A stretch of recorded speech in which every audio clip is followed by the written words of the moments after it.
All right, Ben Parker of CardinalSportsReport.com here with Stanford linebacker Gaethan Bernadel. So first of all, just talk about, from your perspective, the weekend you guys had up in Pullman against the Cougs. Man, it was a great weekend, man. Weather was a little chilly, it was raining a little bit, but we were able to stay locked in, get the W.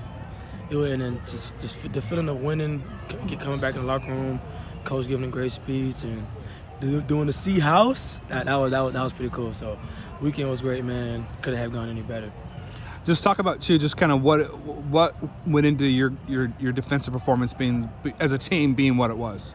Coach April called it. Like during the whole week, he just always talked about just executing the call. He has confidence in us, and we have confidence in him. We're not really worried about what call he's gonna make, but we know that it's gonna be the right call every time. So we just execute our job, and then you see what happens. One of the things you guys seem to be doing a better job of is forcing turnovers. Just kind of what's gone into that. We always talk about winning the turnover battle, trying to be the best defense on the field. At the end of the day, trying to outplay the other team's defense. So we know and we know we get turnovers. It gives us a better chance to win the game. So we emphasize that every week. As far as when we get turnovers in practice, we go score. We could be 80 yards down the field, we're gonna go score, scoop and score. Interception. We work interception drill all the time. So just making the reps real in practice, and you see it turns out in the game. Washington's quarterback, Ward, really, really good quarterback, just evasive guy.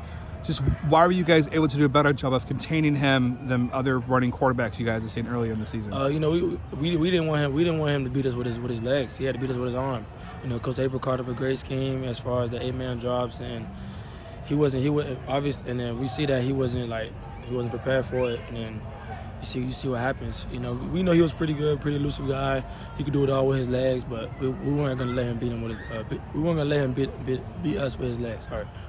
How good does it feel to win a game where it's a defensive battle? And obviously, offense had to score 10 points to win, but you guys holding to 7. How good does it feel to win a defensive battle as a defensive player? It feels great. Those games are fun, man, because the game is on us. You know what I mean? We know offense, they're gonna do what they do. They're gonna do what they do, but we know you can't win a game unless you don't score. If it wasn't for that one big play, we feel like we would have held them to a goose egg. So we just got to stay consistent and continue to chop wood. And on that big play, what was the key to you guys kind of rebounding and bouncing back from that one? Because a lot of times plays like that happen, a defense gets deflated, but you guys didn't succumb to that. So our coach always talks about next rep, best rep mentality. So, a big play happens, it gets the next play, you know what I mean? And obviously, you see we got a tackle for loss. My guy, Big Frank, got a tackle for loss the next play, man. So next rep, best rep, not try to have a short memory, and at the end of the day, we got to play football. Just looking ahead to Oregon State, just kind of what do you know about them so far, and what's going to be the key to your defense being successful against them? Coach D's been saying all week, big boy football. They're different from a lot of teams from the Pac-12. This is an air raid conference, but they're gonna come out and run the ball. They're gonna try to out physical us, but I'm very confident in our coaches and the game plan that we have set up so far, and we're gonna go in there and do what we do. Knowing the way that you play, kind of physical, is this the kind of matchup that you like, that you look forward to? Man, of course. This is the game right here. This is the game every linebacker dreams for, the game that everyone wants to play. As a linebacker, you want to play in. It's just physical football downhill, just smash your head into somebody else, you feel me? Yeah, and just kind of talk about that. What is kind of the key to kind of get into the mentality to hit people hard, be physical? Because football's a violent game and can be a scary game for some people. Just what is the key to mentally going out there and being physical? Start fast, man. Don't be the hammer, not the nail. You know what I mean? We got to go out there, start fast, be physical, and we got to force them to beat us through the air. And, talk about, too, just kind of, Tristan Sinclair, what he's kind of brought to linebackers room and the leadership, the kind of what you guys, the synergy you two have together as a tandem. Great leader, man. I remember he was the first person I met when I came out here. He was my host on my official visit here. So, man, Tristan, we have formed a great bond, a great relationship. He's a great leader, man. Every game, he before we go out there, he calls up the entire defense. He gives a great speech. And that's the leadership that we need every single weekend. And the way he plays, he can just lead by example as well. So Tristan has been the guy, man. So we all follow behind Tristan. We know he's not gonna lead us the wrong way. Talk about too, just kind of the interception that Scotty Edwards had against Washington State. Just from your how big of a play? Obviously a huge play, but just kind of your reaction to that play, and what did you kind of see on that one? My guy Scotty, man. He was due for a pick. He deserves it, man. So he had his eyes in the right place, and he was in the right spot. And he grabbed the ball, and then all we would think was trying to get him in the end zone. You know what I mean? Try to create blocks for him and try to make him go score. So that was big for Scotty, and I'm really happy for him. Oftentimes, at least, Oregon is kind of rainy weather, Washington rainy weather. What is the key to? Do you feel like it helps to play better defense in more inclement conditions, or not necessarily? The weather is not really a big factor, but we know if it's rainy and the weather is slippery, we know the offense they're gonna try to keep the ball on the ground.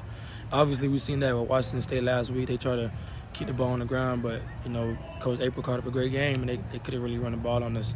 So we try to make the offense one-dimensional and stay locked in the key goals throughout the week and stay focused and execute the call. Just kind of in general, kind of how fun is it to kind of be a transfer in this program? They haven't a lot of transfers over the years. Just kind of how fun is it to kind of be one of the first guys to kind of transfer in during this Troy Taylor era and kind of be unique in that kind of role? It's exciting, man. It's different. You know what I mean? People will get in the portal and go places that everyone else goes to, but coming here to Stanford is different. Like I said, when I got a Stanford offer, it just felt right. It just felt different. So I committed on the spot. I knew this was the place I wanted to be, and I made the same decision 10 years from now. Still made the same decision. Final question for you. You wear the number 0. Any reason for that? 0, man, because nothing has ever been given to me in my life. I had to go and take everything. I had to go and earn everything. So 0 is just, man, it look good. It's my number, but really, because nothing has ever been given to me, I had to go out and earn everything that I got. My mom didn't really understand it at first, but after I explained to her why 0, she was on board with it. All right, well, there we go. Thanks so much, Gaethan, and good luck this weekend up in Corvallis against the Beavers. Thank you, Ben. Appreciate you.